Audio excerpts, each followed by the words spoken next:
Alright, folks, it is day 21 of 31 days of horror slash 31 days of Halloween. We're officially 10 days away from Halloween itself, so I'm proud of our endeavoring so far this season. Alright, so our last film from the 1980s is from 1988. It's a film called The Rejuvenator. Now, if you're saying to yourself, boy, that sure does kind of remind me of Reanimator, trust me, it's for a reason, because this film tries desperately to recapture sort of the ambiance of that movie.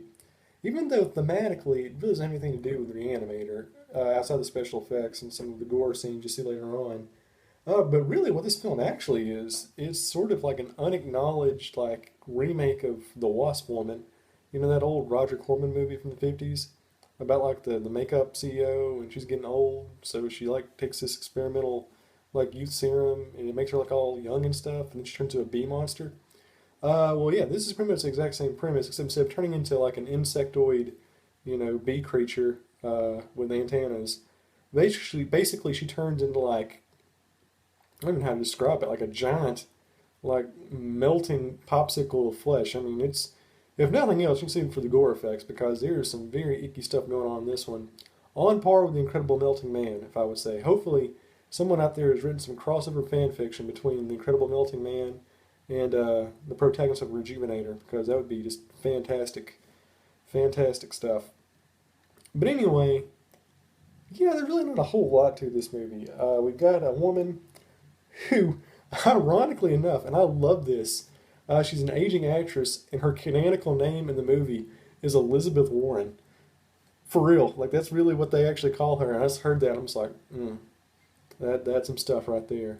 How'd that happen? And so anyway, she's getting too old for starring in the movies.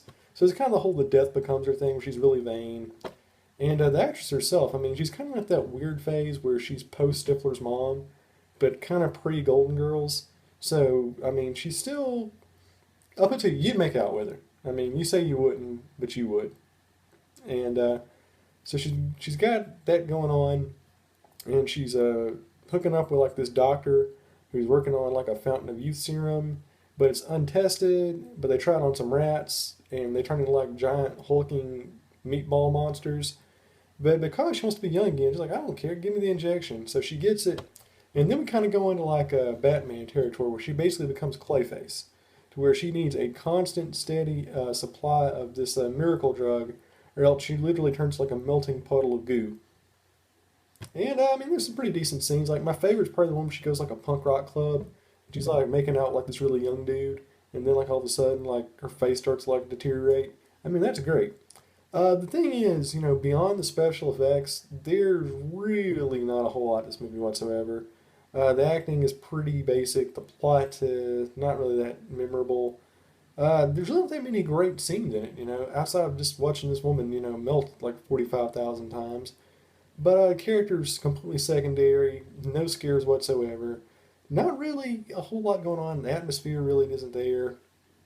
I mean, it's basically just a special effects demo. So enjoy it for what it is, as opposed to what it isn't. I'm gonna get some mileage out of it, but I was pretty unimpressed. So yeah, all in all, I think I'm gonna give this one. How about two Reese's Ghost Cups out of four?